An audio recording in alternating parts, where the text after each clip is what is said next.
Sir বুদ্ধি আসলেন, কেমন লাগছে কি বলবেন? আনন্দ লাগছে। অন্যান্য বছরের মতো যখনই ভোট দিতে আসি ভোট দিয়েছি, যখন হয়েছিলাম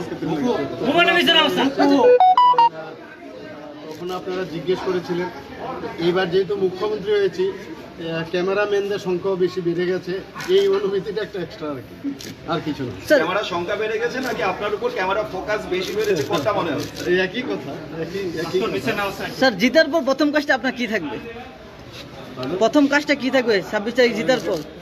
প্রথম কাজটা তো এটাই, আমি ইস্যু করবো সমস্ত মানুষের কাছে যে উন্নয়নের লক্ষ্যে আমি যা কাজ করা দরকার সেটাই করব।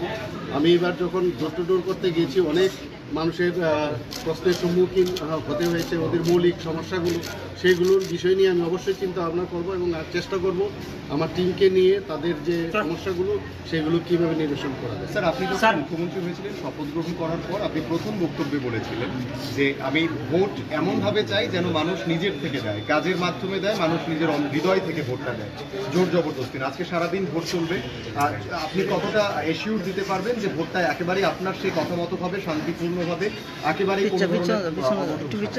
আমার এবং আমার পার্টির তরফ থেকে 100% আমি এশিওর করছি যে গণতান্ত্রিক পদ্ধতিতে যেন ভোট দেওয়া হয় বা যারা ভোট দিতে আসে তারা প্রয়োগ করতে পারে। আর সেই ইনসিডেন্ট যদি হয়ে থাকে, নিশ্চয়ই যদি সেটা আমাদের এগেনস্টে আসে, নিশ্চয়ই আমি এদিকে অ্যাড্রেস করবো। এবং আমার তরফ থেকে এবং আমাদের পার্টির তরফ থেকে আমাদের বলা হয়েছে যে কোনো অবস্থায় যেন কোনো জায়গায় কোনো উচ্ছৃঙ্খল আচরণ না হয়। মানুষের যে ইচ্ছা, মানুষের যে ওদের যে মনের কথা সেগুলো এবং তার যে ভোটাধিকার প্রয়োগ করার যে তার রাইট, সেটা যেন ঠিকভাবে। স্যার, অভিযোগ আসছে